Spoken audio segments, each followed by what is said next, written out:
بسم الله الرحمن الرحيم. السلام عليكم ورحمة الله وبركاته.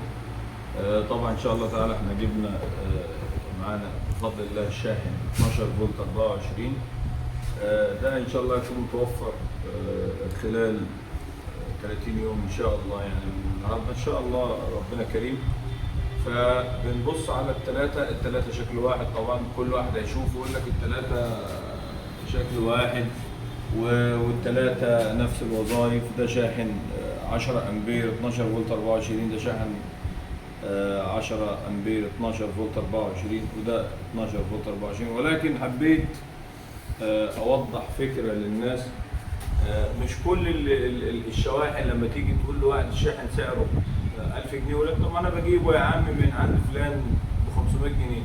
يا عم ماشي، انت تعرف الاول الجودة فين والخامة فين عشان تعرف تقدر تحدد الخامة والقيمة نفسها.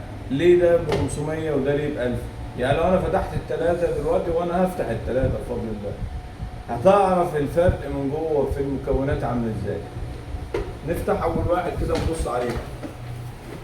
بص على البوردة كده. طبعا انا لو ما شفناش حاجه في المكونات، حاجه بديله تانية او حاجه غيرها، هنقول يا ماله، ما هو حاجه زي الفل، مكونات زرع وحاجه محترمه ومكثف ومبرد ومروحه ودنيا حلوه خالص. ده اول واحد بالنسبه لنا فتحناه، وانتوا هتحكموا وتقولوا انهي الجوده الفرق. ده التاني. لما احنا شفنا ده من ده، بالنسبه لي ده احسن من ده. يعني هنقول ده مثلا بوردة زرع وحاجة كويسة ومكونات كتيرة والكترونات اكتر وحمايات اكتر. طب لما نبص للتاني، ده هو ده ونفس الوظيفة هي ونفس الشكل ونفس كل حاجة. لما تقول لي ده ب 500 وتقول لي ده ب 300 يبقى في فرق. تقول لي ما انا بجيبه ب 300، لما اقول لك ده ب 500 وده ب 300 طب ما انا بجيبه ب 300، فرق كبير. ايه الفرق يعني؟ ما هو نفس الحكايه، مروحه هي ولكن نبص لاختلاف البورده. طب لما نفتح كمان ده ونشوف عامل ازاي.